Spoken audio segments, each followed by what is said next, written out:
Bowling করছেন West ইন্ডিজের মতি এবং তার বলে 4 হাঁকিয়েছেন রিশাদ হোসেন। ফার্স্ট ওডিআইয়ের মতো আজকেও কি হয়ে যাবে রিশাদ হোসেনের ঝলক? আমার মন বলছে তাই। তিনি এই পূর্বে 4 বলে 10 রান করে ফেলেছেন রিশাদ হোসেন। কিন্তু আমার কথা একটা, এতক্ষণ ভরা মিরাজ কী করেছে? তিনি 58 বলে মাত্র 32 রান করেছে। এদিকে বাংলাদেশের সমর্থকদের দেখতে পাচ্ছি উল্লাসে মারছেন।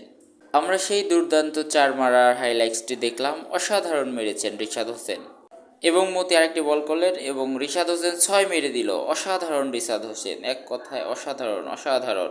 আসলে আমরা যারা বাংলাদেশের সমর্থক আছি তারা লাস্টের দিকে এমন ঝলকই দেখতে চাচ্ছিলাম যা রিশাদ হোসেন পূর্ণ করে দিয়েছে।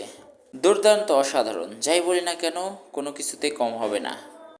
খেলা লাস্ট মুহূর্তে জমে গেছে, কারণ বাংলাদেশের যে ধান ক্ষেত, এই ধান ক্ষেতে আপনি যদি 220 রান করতে পারেন তাহলে ভালো কিছুই হবে। এই মুহূর্তে সেই 6 মারার হাইলাইটসটি দেখতে পাচ্ছি আমরা। অসাধারণ একটি 6 মেরেছেন রিশাদ হোসেন 88 মিটার এবং আরেকটি বল করতে যাচ্ছেন মতি। অসাধারণ 6 মেরে দিল আরেকটি রিশাদ, ব্যাক টু ব্যাক 6 এবং এই 6-এর মাধ্যমে আমরা 196 রানে পৌঁছে গেলাম। 48 ওভার 5 বলে 7 উইকেট হারিয়ে 196 বাংলাদেশ। আজকের রিশাদ হোসেন অন ফায়ার। এখন দেখা যাক রিশাদ হোসেন শেষ পর্যন্ত কি করতে পারে। ইতিমধ্যে আমরা আবার 6 মারার হাইলাইটসটি দেখতে পাচ্ছি।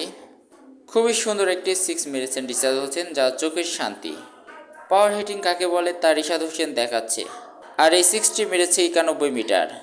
ও মাই গুডনেস, আরেকটি সজোরে হাঁকিয়েছেন রিশাদ হোসেন। ও নো, এটাও 6।